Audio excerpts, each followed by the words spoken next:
heimildir frá alþýðufólki, kundagsfólki, verkalýðsfélagana, þá sjáum við eiginlega allt annan veruleika. Þá sjáum við veruleika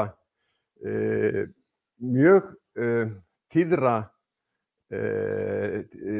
atvinnuleysis hrina sem gengu yfir og á margan hátt var þriðji áratugurinn ofboðslega fín æfing fyrir verkafólk Evrópu og ekki síst á Íslandi fyrir að takast á við stóru kreppuna sem hófst síðan í Bandaríkjunum haustið 1929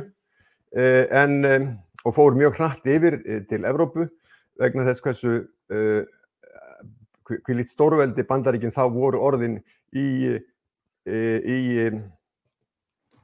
sem lánadrottnar nánast heimsins. En hingað til lands kom kreppan ekki eins fljótt eins og til annarra Evrópuríkja. Hingað kom hún fyrst undir lok árs 1930.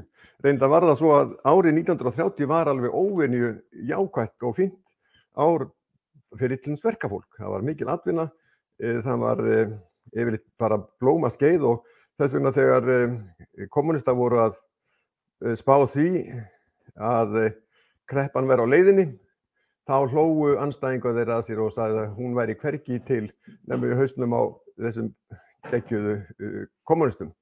Þeir vissu aldrei hvað þeir væru að segja. Þetta væri meira og minna einhverjir spádómar sem ekki rættust og það gilti þetta. En það reyndar fór nú svo að þegar fór að líða að árslokum 1930 þá var kreppan komin og spurningin af hverju kom hún svona seint til Íslands.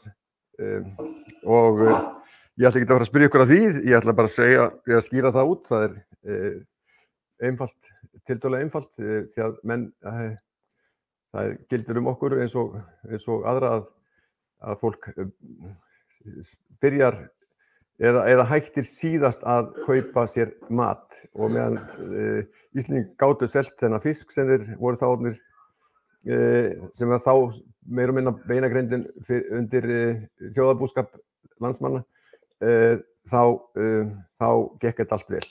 En þegar árið var svona á enda eða svo til síðarlega haust 1930 þá að fara að draga mjög úr fiskkaupum og þar með var kreppan kom hingað.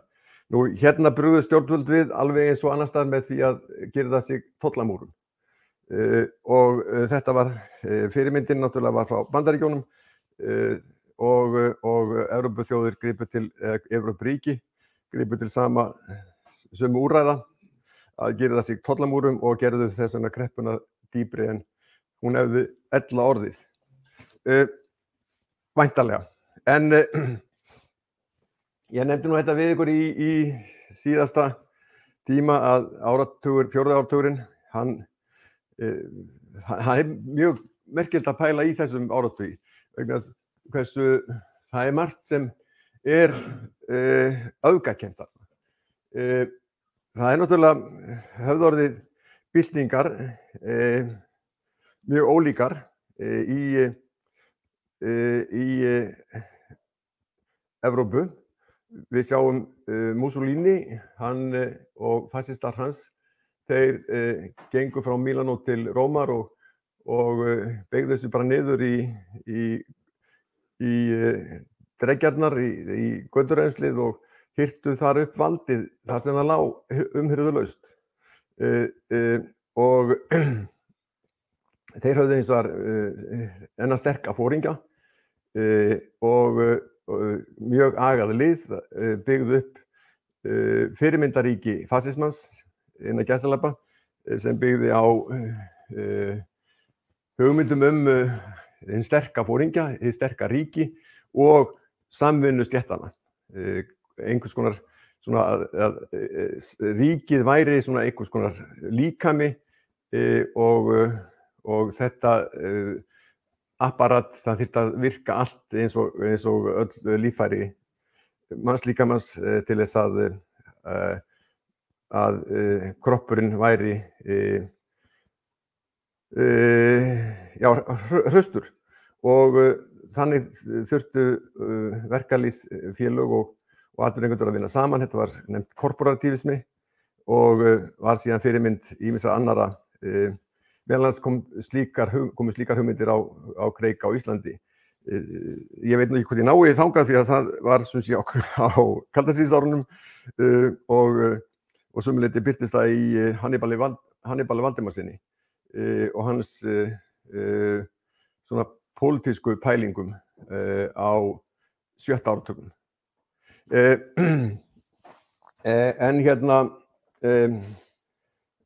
En þarna var sem sé annars vegar fasisminn og hins vegar sjáum við svo náttúrulega í Rússlandi byltinguna 1917 og þar rís upp samfélag hins sterka ríkisvalds og hins sterka foringja.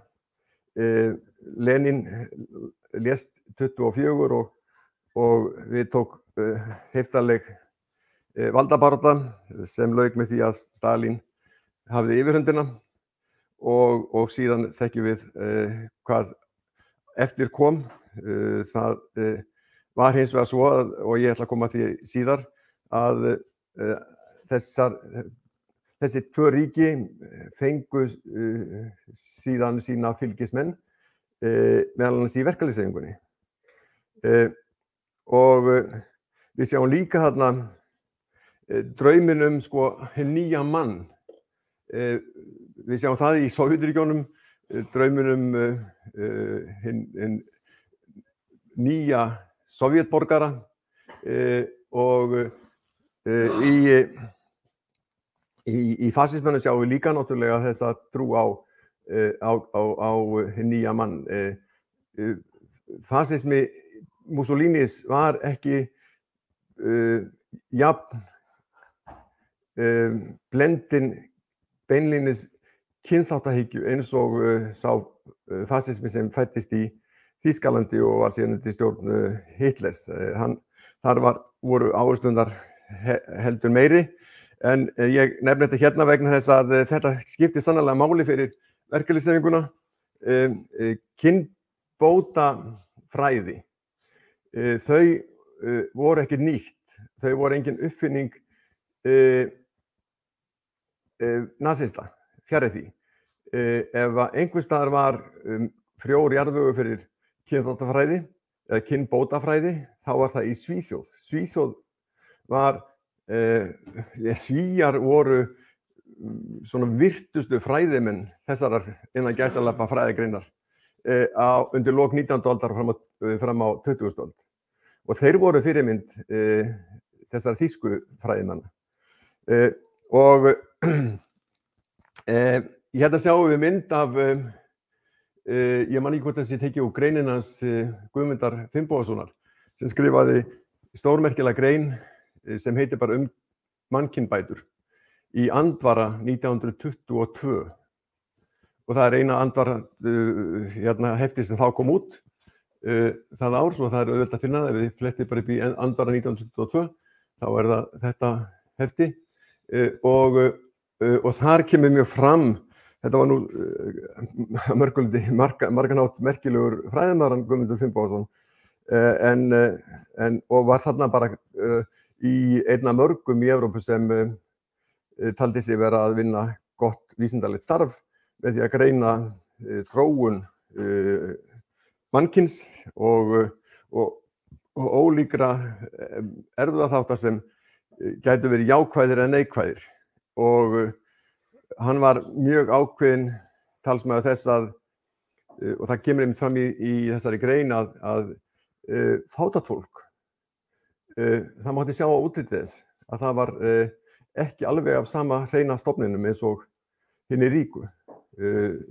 Og hérna sjáum við einmitt þessa myndir kristallast og þetta geti verið mynd af verkamanni á höfninni. Aldrei þessi þarna upp í hófninu. Hann þreyttur þessi og kannski dálítið bitur og ákveðinn, ekki dósvipaður Gunnari Braga, Gunnari Smára. Þessi hérna. Það eru sláandi hérna, enda þú verkefnisleiðtogi. Þetta alveg rétt, þetta hérna... Miklu, ég er ekki spurning það. En þetta var sem sé, þetta voru, menn voru að pæla í þessu í alvörunni og gera rannsóknir á meðal annars hauskúpum fólks. Var ég ekki búinn að segja ykkur það? Að hérna, þegar ég var að skrifa þessa bók hulduþjóðir, þá skrifaði ég Sama meðal annars, byrjaði á sömunum og þar kom fram, ég hafði lesið að í Lundi í Svíþjóð, þessum litla háskólabæ, yndislega háskólabæ sem ég var við nám og doktoraði þaðan. Þannig ég þekkti þennan bæ vel. Ég þekkti líka Historiska museet, sögusafnið sem fornleifafræðideildin hafði til umráða og hefur enn.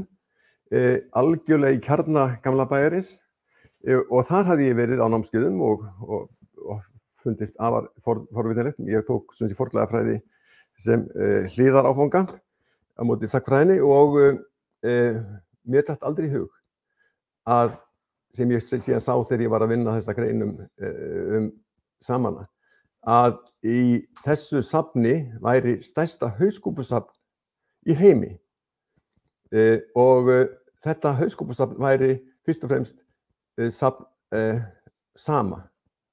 Þeir voru sem sé að gera rannsóknir á hauskúpum Sama og þeir tóku bæði börn frá foreldrum sínum og svo gamla og þá sem voru hnignir að aldri eða með einhver hérna genetísk vandamál komu þeim fyrir á ákveðnum stofnunum og þar hurfu þeir og það sem sé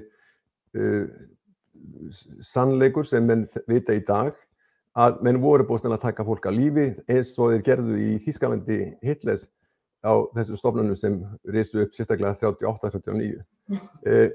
Og ég nefni þetta hérna í tengslum við verkalýðssöguna vegna þess að verkafólk var í þessum heimi kynþáttahyggjunnar afgreitt sem einhvers konar annars flokks, jafnvel þriðja flokks fólk. Og ekki alveg stóð alls ekki jafnfætis öðru fólki. En kreppan, hún sem sé kom til Íslands rétt undir lokin á árinu 1930 og hérna hefur við bæði tölur kaupmátt og við sjáum að kaupmátturinn, hann hérna var nú býsna góður.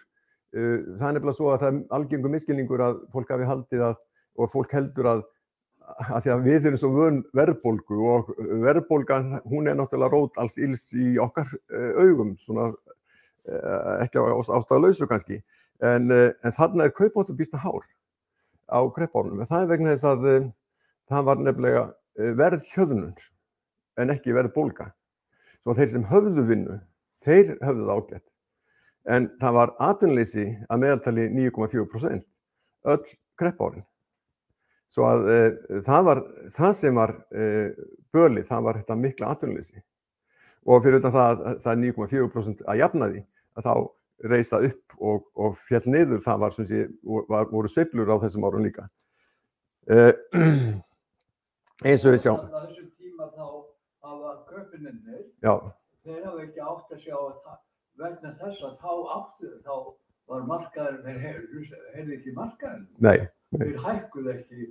Nei, nákvæmlega, einmitt, já. Þetta var alveg kolklikkað tímabil. Þetta var alveg kolklikkað tímabil, nákvæmlega, jú. En þetta er líka tímabil þess þegar verkalýðshreyfingin sjálf gerir tilraunir með verslunarrekstur og hann tekst. Bæði kommunistar og kratar þeir voru og verkalýðshreyfingin sjálf, verkalýðsfélögin voru nefnilega, skulum ekki gleyma því að Alþýðusambandið stofnað 1916 sem samband annars vegar fagfélaga, verkalýðsfélaga og hins vegar sem pólitískur flokkur. þessi tvíeind, hún hélst alveg fram til 1940, það er að segja eiginlega 1942, vegna þess að það var ákveðið að skera á milli 1940, en það tók í gildi fyrir 1942. Og það er hérna, en það eru félögin sem eru svo öflug í sko hugmyndastarfi, og þeir voru svo óhrædd, þeir voru svo ómótuð af einhverjum teórium, einhverju hugmyndafræði, einhverja bestri vissara, að þetta ætti bara ekkert við, þetta ætti verkalýðsfélögin ekkert að skipta sér af og bla bla bla, eins og núna heyrum við þegar ef eitthvað minnist á opinberan rekstur, sko, það er ekki hlutverk ríkisins að bla bla bla, að standa í þessu, sko, það eru þeir sem einstaklingar sem þekkja til og kunna þetta, og það eru þeir sem að sjá þetta. Menn voru ekkert að pæla í því á sínum tíma. Menn stofnuðu allskyns félög og voru algjörlega óhræddir við að takast á við rekstur, prófaða og stundum tókst það, og eins og Krón, kaupfélag Reykjavíkur og nágrennis. Hvernig var það stofnað? 37. 37? Já. En það átti aðdraganda. Já, og reyndar marga tilraunir. En kaupfélag Alþýðu var stofnað 32 af kommunistum, og síðan var þetta kaupfélag Reykjavíkur og nágrennis, og það lifði. Já. Fyrir ekki aðeins, farðu tilbaka með grafið. Lengra? Nei, þarna. Já. Og þetta stendur þetta frá 1 upp í 800, er þetta, þetta atvinnuleysi, er þetta 800 einstaklingar eða? Já, þetta er 800 per 1000 eða? Nei, þetta er einstaklingar væntanlega í Reykjavík, já. Þetta er náttúrulega Reykjavík 1930 er það 30.000 manna bær. Og já, þannig að þetta er býsna hátt. Já, en einmitt í þessu atvinnuleysi bæði 3. áratugarins og 4. áratugarins voru verkalýðsfélögin mjög öflug við það að koma á fót vinnumiðlun, og Dagsbrún var í fararbroddi þessara tilrauna sérstaklega á 4. áratugum. Og ég hef nú oft, ég skrifa einhvern grein, man ekkert hvað hún birtist, en ég veit að formaður Alþýðusambands, eða forseti Alþýðusambandsins þá var víst alveg, það var Gylfi, víst alveg snældu vitlaus yfir þessari svona fullyrðingu að ég skildi einhver sagnfræðingur út í bæ sem vissi ekki hvað líkamleg vinna var. Hann skildi voga sér að halda því fram að á kreppuárunum hafi verið eitthvað gott, eitthvað jákvætt. Vissi Gylfi hvað líkamleg vinna var? Nei, það held ég ekki. Það er svona mjög atriði. Ég veit ekkert það, en ég veit bara eins og að ég er svona að gera honum upp orð, en ég veit, hann skrifaði allavega grein þar sem ég held hann hafi verið að svara þessari fullyrðingu minni að við þyrftum að skoða þessi kreppuár með nýjum augum. Það væri kannski ekki gefandi að hafa bara fasta klísjumynd sem væri alltaf í svarthvítu, og hún væri óbreytanleg. Var eitthvað jákvætt í þessu samfélagi á þessum árum, var eitthvað sem var að gerast eitthvað nýtt, og þegar ég fór að skoða þetta, svona með þetta í huga, þá sá ég bara ofsalega mikla drift bæði hjá verkalýðsfélögunum og líka svo hjá einstaklingum. Á þessum árum verður til fyrsta verksmiðjuhverfi landsins. Það er við Rauðarárstíginn, austan við. Það sem Pólar voru og vinnufattagerðin og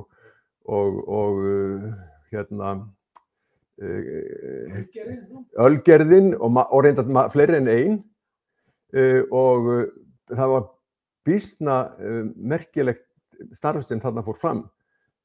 Og og þarna var sem sé fyrsta verksmiðjuhverfið og síðan gerist það með þetta verksmiðjuhverfi eins og önnur þegar byggðin þegar þrengja að, þá þurfa þessi hverfi að víkja og færast annað og þetta hverfi fluttist í Vogana fyrst og svona upp á Höfða og það svona þetta er gangurinn.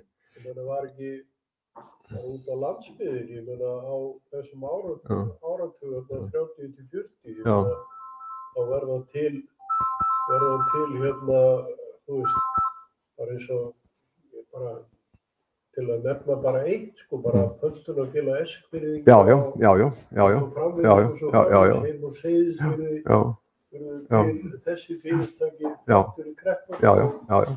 Þetta er ekki einskóla bara við Reykjavík. Nei, þannig menn vildu gjarnan draga upp bara mjög einfalda svarthvíta mynd og svona var hún og aumingja verkafólkið, þau voru bara þarna í fjötrum þjáningarinnar en þetta fólk var ekkert að gefast upp. Það er ekkert réttlátt að horfa á verkafólk sem einhverja sem alltaf einhverja hérna nú vantar mér orð einhvern þjáðan nafnlausan hóp sem þarf stöðugt að vera með ekkasog vegna þjáningarinnar. Verkafólk var líka hérna kröftugt með vilja til verka og það tók alveg fullan þátt í því að móta það samfélag sem var þarna í mótun og er enn nákvæmlega eins og gerist í dag. Við lifum kannski aðra tíma í dag en við sjáum alveg sama munstur. Hvenær voru verksmiðjur SÍS á Akureyri? Þetta leyti. Já. Og sennilega á 3. og 4. áratugum. Og SÍS verður þetta mikla veldi sem við þekkjum einmitt þá og síðan er það það er eins þú þekkir alltaf manna best hér er maður sem þekkir þá sögu betur en nokkur annar. Ég náttúrulega var ekki til staðar þarna upp úr 30. Já, ég veit að þú ert maður sem Ég held þú værir eitthvað fæddur 30. Já. En það er sem sé hérna, ég vildi vekja athygli á þessu að hérna, myndin er ekki bara svart-hvít og það var ýmislegt gert og það er líka áberandi sko hvað hlutur kvenna verður áberandi líka í svona þessari sögu á 4. áratugum. Og konur hafa nú löngum reynst sterkari kyni þegar ef við teljum bara 2 kyn og berum þau saman þessi 2 kyn sem við kennum við kall og konu, að þá held ég að konan hafi nú býsna oft reynst sá sterkari. En við skulum ekki fara út í það núna, það verður kannski pólitísk deila út af þessu, en Kommúnistaflokkur Íslands er stofnaður einmitt 1930. Menn hafa gjarnan dregið upp líka svarthvíta mynd af því þegar hann var stofnaður. Af hverju var hann stofnaður? Af því að þeir vildu kljúfa. Já, þeir vildu hérna stofna flokk, það er rétt, en þeir voru hluti af Alþýðusambandinu. Þeir voru hluti af verkalýðsfélögunum. En 1930 var lögum Alþýðusambandsins breytt. Þannig að þeir sem ekki skrifuðu undir stefnuskrá flokksins, pólitíska flokksins, pólitíska armsins, þeir voru bókstaflega brottrækir gerðir úr verkalýðsfélögum og úr öllu starfi Alþýðusambandsins. Þetta bitnaði ekki bara á kommunistum. Þetta bitnaði nefnilega líka á öðrum sem voru mjög öflugir í verkalýðshreyfingunni, ekki síst sjálfstæðismönnum. Sjálfstæðisflokkurinn var ótrúlega öflugur og hann átti eftir að sýna það ennþá frekar á svona upp úr 1938 að hann var verulegt afl í verkalýðshreyfingunni sem hann kunni að beita, vissi vel hversu mikið afl verkalýðshreyfingin var og brást við eins og með því að stofna málfundafélög sjálfstæðisverkamanna sem einmitt voru stofnuð 1938 í beinu framhaldi og í beinum tengslu við samþykkt Alþingis á vinnulöggjöfinni sem fól í sér, og það föttuðu sjálfstæðismenn miklu fyrr heldur en kommunistar, að verka að þessi löggjöf sem kommunistar sáu margt brogað við, má ýmsa agnúa á, en engu að síður fól hún í sér að verkalýðshreyfingin var með henni orðið verulega sterkt afl sem ekki var hægt að líta framhjá. Og þetta áttuðu sig sjálfstæðismenn á og brugðust við eins og þeir hafði gert líka þegar til dæmis verkamannabústaðirnir voru komnir á stað og lögum styrki til verkamannabústaða tóku gildi, að þá fór Bjarni Ben í vinnugallann, gerðist verkamaður sinn og gerðist formaður samvinnufélags sjálfstæðisverkamanna sem vildi byggja verkamannabústaði. Svo að menn vissu alveg, þetta voru menn sem skynjuðu alveg takk tímas. Og Snerist fyrirgefðu. Já. Og þú talar 1930 þegar kommúnistaflokkurinn stofnaður. Já. Þetta snerist ekkert klofning, þetta var bara framsýnt af fólk sem að... Nei, jú, það var nefnilega þannig að þetta var, þetta var klofningur. En kratar litu alltaf þannig á að kommunistar hafi klofið. Það aldrei að treysta á þessa helvítis kommunista, þeir kljúfa verkalýðshreyfinguna. Það það sem þeir lifa og þeir bara kljúfa og kljúfa og kljúfa. Þetta gerist nokkrum sinnum síðar, eins og við þekkjum frá meðal annars Hannibal Valdimarsson og svo náttúrulega stofnum VG og svona, og svo sósíaldemókrataflokkurinn kominn og þetta tómir klofningsmenn. En þarna gleyma menn því í þessari ræðu fórnarlambsins að þeir áttu frumkvæði, kratar áttu frumkvæði.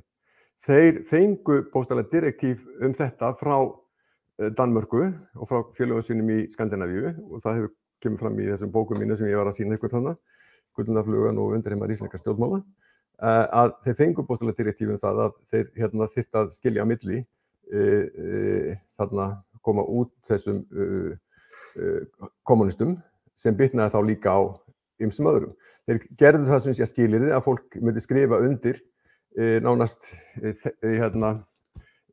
heit að fylgja í einu og öllu stefnu flokksins, alþýðuflokksins. Það gátu kommunistar ekki fellt sig við. Þeir voru reynda búin að vera að undirbúa stofnun flokks, voru búin að senda til Moskvu, til Kominterns, þurftu að fá náttúrulega heimild Kominterns, þar voru þeir voru í Komintern, alþjóðasambandi kommunista, og voru búin að senda 20... Var það jafnaðarmannaflokkur Íslands á þeim tíma? Nei, já, þú meinar alþjóðasambandi? Nei, 1924 fyrsta kommunista ávarpið. Já. Og þá jafnaðarmannaflokkur Íslands sem gaf það út. Já. Jafnaðarmannafélag Reykjavík. Já. Það var Einar Olgeirsson sem... Já. Þeir voru deild í, þeir voru mjög virkir í verkalýðsfélögunum og deild í Komintern. Og þeir fóru fram á að stofna flokk 24, 26 og 28 minnst águsti, en Komintern taldi aldrei tími vera kominn. Þeir hvöttu á til þess að vinna betur innan hreyfingarinnar meðan þeir gætu, og það gátu þeir ekki lengur eftir þessa ákvörðun sambandsins 1930. Þannig að þeir gengu út syngjandi og fagnandi af fundi og stofnuðu kommúnistaflokkin á þeim sama degi. En þarna voru þeir mjög ótaktískir, held ég. Sko. Þeir áttu þarna áttu þeir að sýna sig sem fórnarlömb. Við viljum vera saman, við viljum vinna saman. Í stað þess að fagna og stofna kommúnistaflokk, þá áttu þeir að bíða þess, auglýsa það vel að þeir hefðu verið reknir, alveg eins og sjálfstæðisverkamenn. Og nú væri verkalýðshreyfingin bara klofin og hverjir klufu, jú það voru kratarnir. Þannig hefðu þeir getað snúið þessu ef þeir hefðu viljað, en þeir voru svo uppfullir af fögnuði að loksins myndu þeir geta fengið að stofna sinn flokk. Þannig þeir vildu þetta, það er ekki þar sagt, en að það hefur verið þeir sem hafi klofið, það er ekki rétt. Það var sem sé frumkvæði kom frá Danmörku og reyndar og svo krötunum hérna á Íslandi. Stefán Jóhann. Þetta, ég veit ekki hvað er í þessu bækling hérna frjálsverkalýðsfélög. Tengdist þetta eitthvað, þessi frjálsverkalýðsfélög voru það þá kommunísk? Nei, sko það er frelsið fær alveg nýtt gildi á Kaldárshríðsárunum. Þá er frelsisskjalið allt, það er búið að einkavæða það. Það er eign sjálfstæðisflokksins, það er hinni frjálsu. Það hefur verið seinna og þá í umboði sjálfstæða. Já, og þetta er blað sem er gefið út af sem sé krötum, en þarna voru sjálfstæðisverkamenn og kratar saman. Ég ætlaði nú að reyna að komast yfir að fjalla Kaldárshríð því að það er náttúrulega gríðarlega spennandi. En þetta er síðast tíminn og ég veit ekki hvort ég ná. Þetta er búið að vera svo, við höfum farið svo hægt yfir og þetta hefur verið, að mínu áliti verið mjög skemmtilegt. Já, ég er alveg til í það, ef það er áhuga á því. En við skulum bara sjá hvað við gerum. En allavega þetta hérna, fyrirbrigði, ég ætla að því að ég talaði sko, áðan hérna, að það hefur verið áratugur hérna miklu og fölsku drauma. Og nú ætla ég aðeins að fjalla það, ég hef gert það kannski áður, en ég tók hérna nú bara sítat úr hérna Dagsbrúnarbókinni, það sem ég vitna í gerðabækur Dagsbrúnar, þar sem verkamenn koma á fundi eftir að hafa heimsótt Sovét og eru að lýsa fyrir félögum sínum hvers konar samfélag þarna er í Sovétríkjunum. Og þeir koma heim með upplýsingar eins og þessar. Þar væri engin kreppa, framleiðslan ykist með meiri hraða en annars staðar þekktist, bændur fylltu sér glaðbeittur undir merki samvirkjubúskapar, þar væri vinnudagurinn aðeins 7 til 8 tímar og 50 hver dagur hvíldardagur. Þar hefðu verkamenn 2 til 6 vikna sumarfrí á fullum launum, nytu ókeypis dvalar á hvíldarheimilum, þar væru fullkomnar sjúkra og elli og slysatryggingar. Konur hefðu sömu laun og karlmenn fyrir sömu vinnu, ynnu aðeins 6 tíma á dag og nytu samanlagt 4 mánaða leyfis fyrir og eftir barnsburð. Í stað þess að þurfa að sjá matseld að loknum vinnudegi, snæddu fjölskyldur í sameiginlegum mötuneytum og hvergi skorti barna á dagheimili. Þetta er náttúrulega dásamleg, falleg framtíðarsýn. Og margt af þessu var reyndar að raungerast svona sumstaðar þarna í Sovétríkjunum. En mikið af þessu er náttúrulega ekki alveg rétt. Það sem ég tel þarna er það að einmitt þessi draumur samfélag sem kannski ekki var alveg eins og það, alveg eins bjart og menn trúðu, að sá draumur einn, hann varð að þessu gríðarlega afli sem var til þess að verkalýðshreyfingin á Íslandi, hún er sú burðarstoð þess samfélags sem við búum við, þessa velferðarsamfélags sem við höfum notið gæfu til þess að halda nokkurn veginn í, þó að við vitum og finnum upp á hvern einasta dag að það eru öfl hérna sem vilja gjarnan draga úr og einkavæða helst sem allra mest. Þannig að slá þetta af. Helst vil ég slá þetta af, já. Það alveg rétt. En þessi draumur enn lifandi, en Sovét dautt. En við hins vegar getum lært af því sem þarna gerðist og það var náttúrulega gríðarlega margt sem við getum litið á sem rautt ljós. Svona skulum við ekki gera. Og ég minnist nú bara að því að ég var náttúrulega Trotskíist í gamla daga og Trotskí var fórnarlamb, eins og við vitum. En hann skrifaði bók sem kom út á íslensku fyrir einhverjum 2 árum síðan og heitir Byltingin svikin.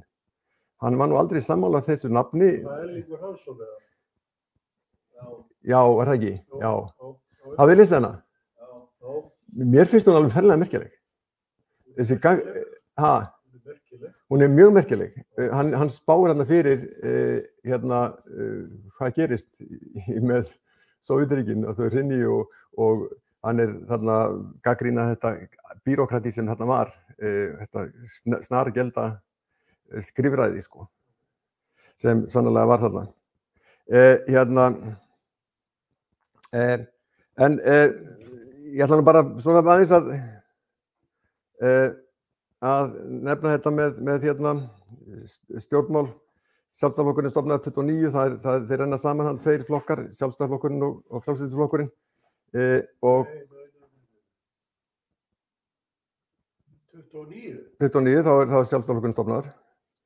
Já. Íhaldsflokksins og Frjálslynda-flokksins. Já. Nei, þetta er alltaf lagi. Þetta er að gera að kvá og já, einmitt. Það er alltaf lagi. En Kommúnistaflokkurinn síðan stofnaður þarna 30 og verkamannabústaðakerfið komið á skrið. Ég held að það hafi verið mikil gefið og ég held að við höfum einmitt rætt aðeins verkamannabústaðina og þetta kerfi sem var síðan innleitt þarna á 7. áratugnum með inngripi stjórnvalda og byggingu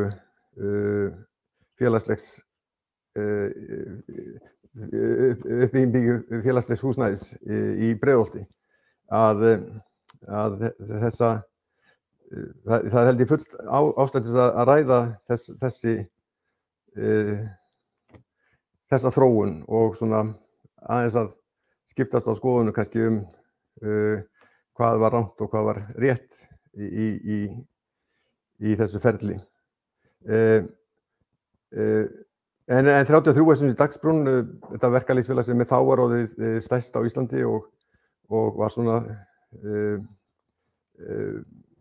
má segja, í fararbroddi verkalýðsbaráttunnar, sem sé deild í Alþýðusambandinu og þurfti að lúta algjörlega flokksforystunni, enda fóru félagsfundir að markast að því að Haraldur Guðmundsson eða Stefán Jóhann eða einhverjir aðrir forystumenn Alþýðuflokksins komu og héldu klukkutíma ræður flokkinn og flokkstarfið, en flokkstarfið var ekki neitt. Það var það sem þeirra stóra mein, að það var það þeir áttu svo litla grasrót. Þeir gátu neitt félög til þess að vera hluti af þessari stofnun sem var Alþýðusambandið, en þeir hafðu ekki þessa virku grasrót. Hún var hins vegar kommúnistana. Þeir voru á fullu í grasrótastarfi og þeir fóru þá að beita sér einmitt á kreppaárunum á 4. áratugnum fyrir því að vegna þess að kommunistar voru býsna öflugir, þeir náðu að taka yfir mörg verkefnisfélög í Vestmannaeyjum, Akureyri, í Reykjavík. Þeir fóru þá að kljúfa verkefnisfélög og stofna ný. Þetta hélt síðan áfram eftir í gegnum öll kaldastríðsárin. VFSI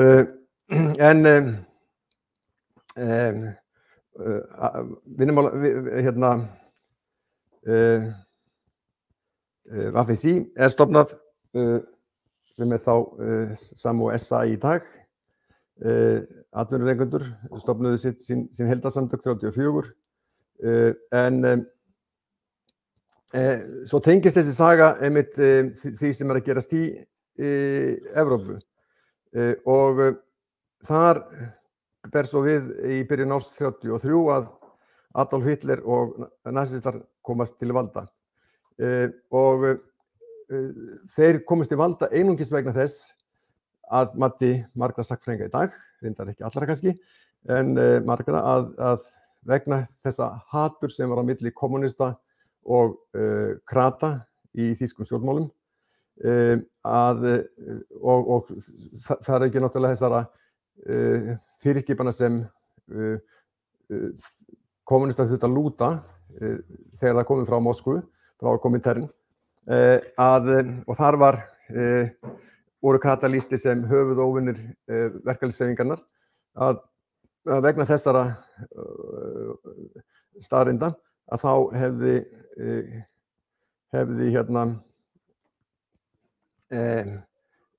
Hitler verið gert kleift að taka völdin. Ef þeir höfðu unnið saman þessi tvö sterku öfl til vinstri, að þá hefði verið hægt að koma í veg fyrir þetta. En svona nú sagan, við kannski getum aldrei sagt hvað hefði gerst ef, en við vitum bara hvað gerðist. En það verður sem sé þáttaskil þarna sérstaklega þegar Hitler komið til valda, að þá fer svona að draga af, þá bregður mönnum og spyrir, hvað hefði þetta þurft að gerast? Hefðu þið ekki getað komið í veg fyrir þetta? Og jafnvel kommunistar austur í Moskvu, þeir fóru að hugsa, þeir voru dauðhræddir við þennan, en hann var náttúrulega svo ofboðslega aggressífur í garð kommunismans. Hann hélt því fram í ræðu og reiti Adolf Hitler að hann væri eina von menningarinnar, hinnar evrópsku menningar, gegn kommunismannum, sem væri knúin áfram af gyðingum. Þetta væri tvíeind, gyðingdómurinn og kommunisminn, og það þyrfti að vinna sigur á hvort tveggja, og það myndi enginn geta gert nema hann og hans flokkur. Og þetta, það fór svo að þeir fóru að breyta tón í garð krata, og þar kom að verkalýðsfélög á Íslandi eins og Dagsbrún verður sko primus motor í að hefja, þarna kemur í ljós sko að verkalýðsfélög líta svo á að stjórnmál sé þeim ekkert framandi, þetta sé tæki sem þeir ber að nota, og verkalýðsfélag eins og Dagsbrún taldi að þeim bæri að hafa áhrif á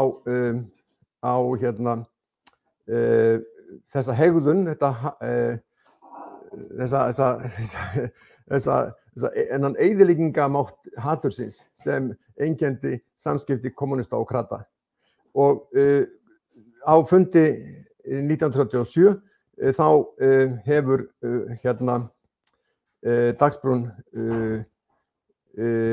frumkvæði því að skora á Alþýðuflokkinn og kommunista að hefja samvinnuviðræður, þar að segja samfylkingarviðræður, ekki að sameinast. Héðinn Valdimarsson, hann hins vegar tók þetta allt saman í sig bara á sínum krafti, eins og hans var gjarnan vani. Hann fór enga milliveg og hann vildi bara sameina allt helvítis batterið. Og það fór nú svo eins og við vitum, ég kem nú kannski inn á það síðar, að sameiningin varð ekki nema hálfu leyti. Kratarnir voru náttúrulega með mjög ákveðnar skoðanir sjálfir, og svo þar að ekki voru mjög ákveðnar skoðanir þeirra félaga í Skandinavíu sem þeir höfðu og þurftu alltaf að leita til. Þeir voru meira að minna á brjósti hjá sósíaldemókratískum flokkum í Skandinavíu, má segja frá 1918 fram á 8. áratug 20. aldar. Þá hætti, svo ég viti, þessar stöðugu styrkveitingar frá skandinavískum flokkum til Alþýðuflokksins.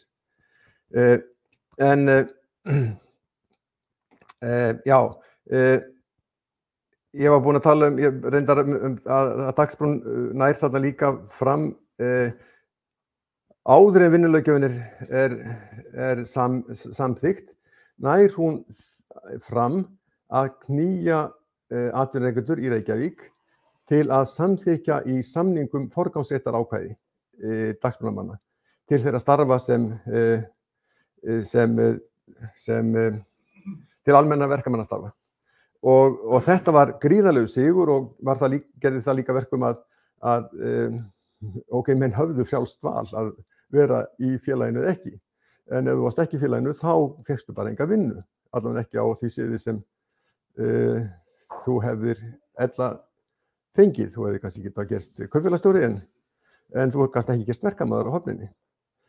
Svo að þetta ákvæði náðist fram þarna 1900, bara í byrjun 4. áratugarins og var síðan, fékk síðan hennan aukna kraft með vinnulöggjöfinni 38.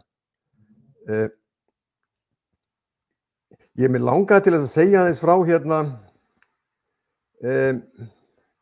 þetta myndir frá Höfninni á stríðsárunum. Mér langaði, ég ætla nú ekki að fjalla hausnafsmálið stríð, en ég ætla að nei, heyrðu, það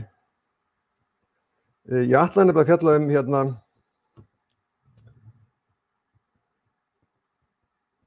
hvað klukkan? Hún 12. Ég ætlaði að fjalla hérna dreifibréfsmálið. Ég var búinn að útbúa glærur fyrir það. Hvernig stendur á þessu? En það kannski hérna, það kannski ekki að vera neitt að sýna þar glærur, það er bara, þetta svo skemmtilegt mál. Þið þekkið það mál. Dreifibréfsmálið. Það var nú eitt af þessum málum sem urðu til þess að hér fór allt á annan endan á þessu skeri okkar. Það, og mér senn í dag eru menn að takast á það. Ég skil ekki hvernig þetta á þetta stendur.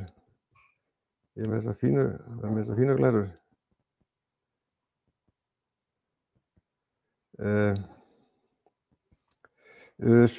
En hérna,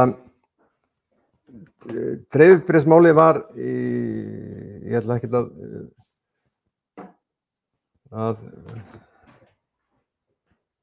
það er nefnilega 1941 í ársbyrjun að Dagsbrún er búin að lýsa yfir verkfalli.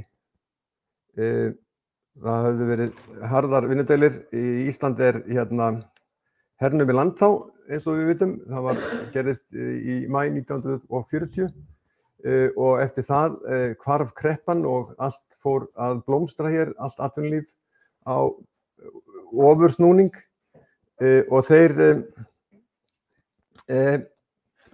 hérna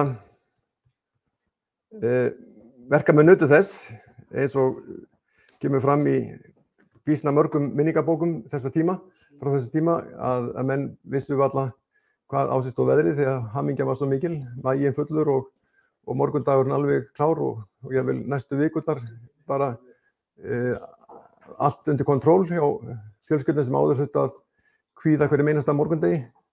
En þarna blasti alveg nýtt samfélag við og Dagsbrún taldi rétt að hækka launin úr 1,36 krónur í 1,64 ef ég man rétt. Þetta var svona þannig séð dálítið býsna góð hækkun en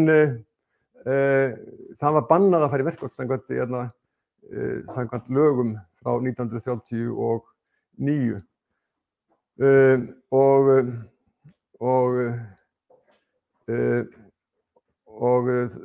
þannig að það var sem sé mjög erfitt að standa í verkfallsbaráttu En engu að síður þeir ætluðu nú ekki að láta það tefja sig, dagskrármenn. Það var nú víst búið að eitthvað breyta þeim lögum þegar þarna það var eitthvað glufa sem þeir held ég sáu, nema allavega það fór svo að atvinnurekendur höfnuðu algjörlega þessum kröfum verkamanna og sama gilt herinn. Herstjórnin hún gaf líka út tilskipanir það að dagskrármenn myndi ekki fá vinnu ef af þessu yrði. Og þá brugðu dagskrármenn við með því að prenta eða skrifa bréf á ensku. Og þetta dreifibréfið. Þetta dreifibréf var á ensku og þeir fengu til liðs við sig eitthvað englending að talið var og menn þeir viðurkenndu það, dreifibréfsmenn, að það hefði verið gert. Þeir hefðu viljað skrifa þetta á góðri ensku sem hermenn myndi skilja, en það átti að engu að síður að skrifast þannig að það væri greinilegt að þetta voru Íslendingar sem gerðu þetta, þannig að þeir fengu aðstoð einhverja Breta til þess að skrifa textan, en svo settu þeir villurnar inn í svona á réttum stöðum, þannig að það voru þetta vakti mikla athygli hjá herstjórninni því að þeir skynjuðu að þetta var eitthvað í gangi sem þeir ekki náðu að skilja. Hvernig stendur á því að þessi fína enska svona fullkomin hérna, en svo kemur þessi klaufavill þarna. Og ástæðan fyrir því að þeir gerðu þetta svona, dreifibréfsmenn, var að það lá afar þung refsing við að brjóta reglur eða yfirleitt bara að rísa upp gegn skipunum herstjórnarinnar gat þýtt dauðadómur. Og dauðadómur var fullnægt á Íslandi af hernum. Þannig að það mátti alls ekki gerast að það það kæmist. Dreifibréfsmennin sem tóku þátt í þessu og vissu hverjir það voru sem hjálpuðu þeim, viðurkenndu þetta alla sína tíð. Ég heyrði margoft dreifibréfsmenn tala þetta, en enginn sagði nöfnin, aldrei, nema einn. Hann kom til mín upp á skrifstofu mína hjá Dagsbrún þegar ég var að vinna þar við að gera þessa sögu, og hann kom til mín með dreifibréf. Það var ekki til neitt dreifibréf, ekkert eintak til. Hann kom til mín með dreifibréf og frumrit, og þetta bréf til. Hann sagði mér líka nöfn þessara tveggja, þeir voru tveir, sagði hann, og hann sagði mér nöfn þeirra. Og ég skrifa það í öðru bindi Dagsbrúnar, þar sem ég fjalla dreifibréfsmálið, Dagar vinnu og vona, og þar segi ég að frá þessum manni, hann kom til mín og færði mér bréfið og mundi líka nöfn þessara tveggja, og hann var mjög innarlega í þessum hópi, gamall kommunisti og afar vandaður maður. Og síðan skrifar Kjartan Ólafsson, fyrrverandi ritstjóri Þjóðviljans, sinn mikla doðrant kommunismann, og sem kom út fyrir jólin síðustu eins og þið munið.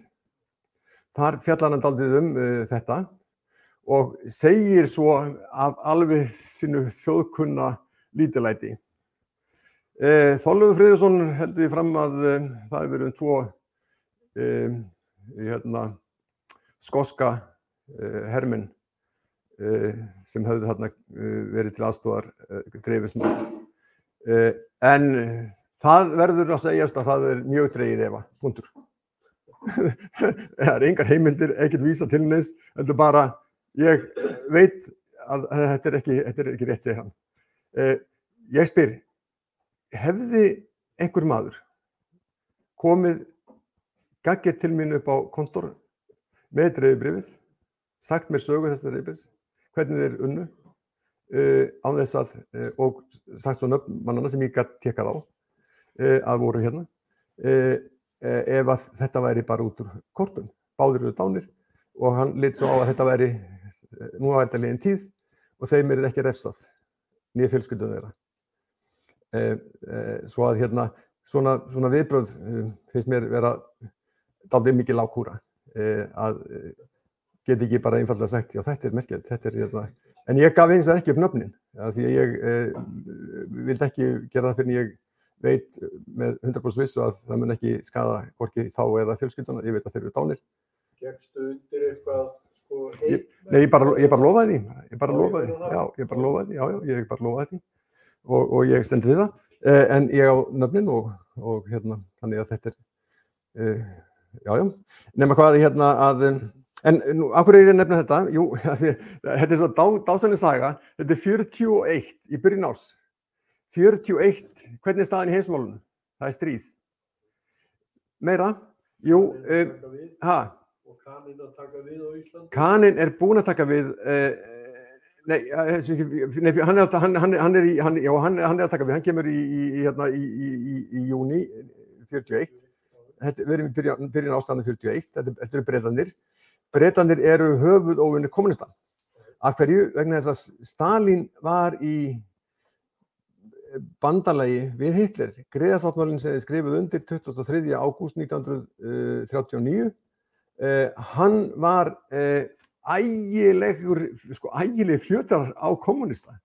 Þeir voru bundnir þessum ægilega trúnaði við foringjann og við flokkinn, og meira að segja þegar hérna Sovétríkin, það fólst í þessum samningi í Griðasáttmálanum að Hitler og Þriðja ríkið gat hirt vesturhluta Póllands, sem þeir gerðu með innrásinni 1. september, nákvæmlega viku eftir Griðasáttmálan, þá var sem sé hleypt af stað. 17 dögum síðar tók Sovétveldið austurhluta Póllands, 17 dögum síðar. Og það fól nefnilega að það var þessi leynisamningur sem menn hafi ekki vitað fyrir á tímum Gorbatsjovs, sem heimilaði Sovétmönnum að hirða austurhluta Póllands, það sem margir bjuggur reyndar sem tilhöfðu Sovétborgurum, Hvítarússum og Úkraínu, Litáum. Þeir máttu líka leggja undir sig Ísland, Lettland og Litáin, og þeir máttu kroppa í Finnland segi. Þetta gekk allt eftir. Og þegar þeir réðust inn í Finnland, þá var mönnum dálítið mikið með nóg boðið. Og íslenskir kommunistar, þeir hins vegar tóku upp hanskan fyrir félaga Stalín. Hann hafði bara verið að gera þetta í sjálfsvörn og bla bla bla. Þeir byggjust við að það yrðu átök og það var svona alveg hárrétt. Það virðist vera svo að þessi Griðasáttmáli Hitlers og Stalíns, hann hafi verið gerður vegna þess að Stalín hafði í sjálfu sér engan annan kost. Hann var búinn að láta útrýma öllu herforinggjastóði Rauða hersins. Hann var búinn að láta drepa margar milljónir, einhverja 4 milljónir minnst á hústi, bæði óbreyttra borgara og sérfræðinga á ýmsum sviðum. Og hergagneinuna var algjörlega í lamasessi vegna þess að öll orka hafði farið í hreinsanirnar 37, 38, 39. Svo að hann var í slæmri stöðu. Hitler vissi það að honum væri hollast að halda sig frá stríði á Tönnuvíkstöðum. Hann var þegar með plan og planið gekk svo eftir vorið 1940 þegar hann ræðist í vestur. Það gerðist reyndar ekkert meira þarna haustið 1939 og þann vetur, nema að Pólverjar voru að bíða eftir hjálp frá Bretum og Frökkum sem höfðu heitið þeim aðstoð sem aldrei kom. Og enn situr reiðin eftir í Pólverjum vegna þessara svika. Ég hef hitt marga Pólverja sem minnast á þetta. En einhvað síður að þá hérna er það 1940 sem þetta blitzkrieg Hitlers hefst og það gengur allt eftir. Þess vegna eru kommunistar þeirri stöðu þarna 1941 að það eru Bretar sem helstu ógnir þeirra. Og dreifibréfið bar kannski þess merki. Þeir skora þarna á hermenn að grípa ekki inn í störf verkamanna á Íslandi sem eigi þessari baráttu og Bretland sem móðurland verkalýðshreyfingarinnar, eins og þeir orðuðu það, ættu að skilja þetta betur, öllum öðrum betur. En síðan sagði hann mér, þessi maður Björn hét hann, blessaður, hann sagði mér svo hvernig þeir hefðu gert þetta. Þeir hittust niður við verkamannaskýli, það áttu nefnilega að vera mynd af verkamannaskýlinu hérna, ég get kannski bara brugðið henni upp seinna. Nema allavega þeir hittust að kvöldi 11-leytið norðan við verkamannaskýlið og þar undir vegg og þar voru kassar með prentuðum dreifibréfum. Síðan héldu þeir á stað í skjóli myrkurs og gengu í kampana. Og ef þeir hittu hermenn á götu þá létu þeir fá eintök. Og mér finnst þetta svo dásamlega fallegt dæmi sakleysi Íslendinga og reynsluleysi þeirra af hernaði. Þetta var dauðasök. Það var dauðasök ef einhver hermaður hefði tekið þátt í að aðstoða. Og það var gríðarlega refsingar við að reyna að egna hermenn upp gegn herstjórninni. Og að ganga svona og ganga með þetta eins og útburða kann ekki, ég bara út Þjóðveldi í gamla daga í Kópavoginum og við stundum þurftum að setja blöðin inn gluggann eða inn blúuna eða einhvern veginn og þetta var mjög svipað sem þeir voru að gera þarna. Þeir skynjuðu ekki þetta hvað fólst í þessu eiginlega. En hins vegar þá svo fór þetta þannig að þeir voru teknir og dæmdir 4 til tugsvistar í Bretlandi. Þar á meðal Einar Olgeirsson og Sigurður, ritstjórar Þjóðviljans, Guðmundsson. Og afi minn? Hann var afiðinn? Nei, afi minn fór í fangelsið með þeim í Bríkstad. Afiðinn var? Hann var að vestan af fjörðum. Já, hann var já. Þannig að svo ég gef mér nú fram í. Já.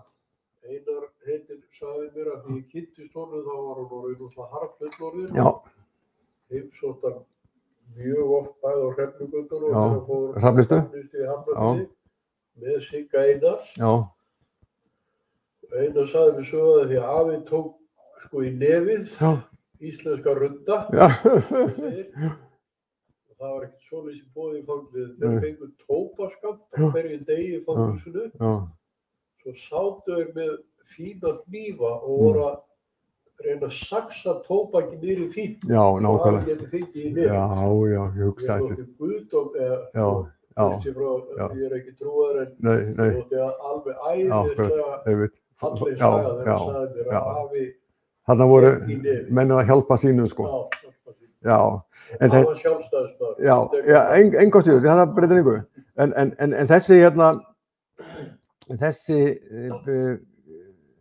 þessi deila þarna og þessi dómur sem gekk á þá, þeir voru dæmdir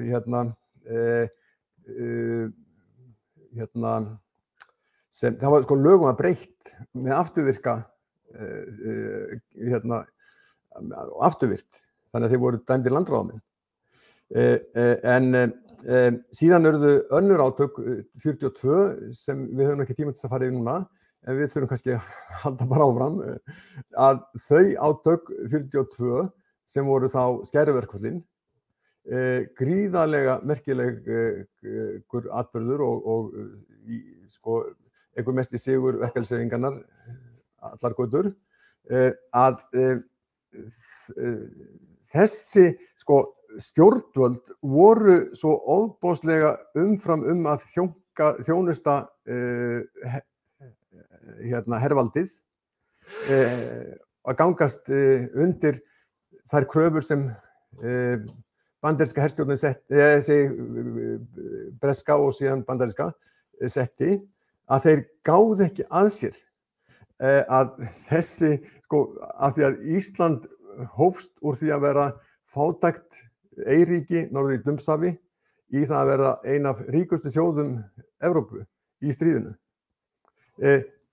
Þessi auður kom ekki fyrst og fremst af einhverjum fiskútflutningi, hann kom ekki síst til vegna vinnu verkafólks og að standa gegn eins og hækkunum verkafólks eða kröfum þeirra bæði 41 og síðan 42 og aftur síðar í þannig séð mjög merkileg þversögn miðað við að ríkisstjórnin nú oft upptekin af stöðugleikanum og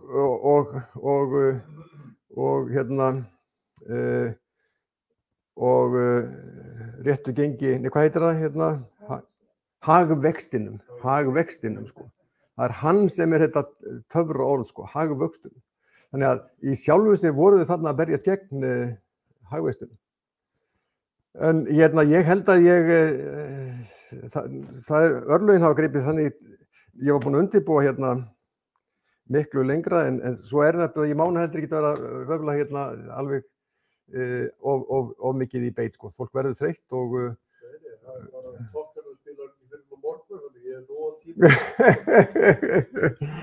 ekki spurning það verður að hafa annan tíma. Það verður að koma annan. Já, þá við vegum eftir tímabili frá og svo seinni hluta. Já, þetta er alveg rétt.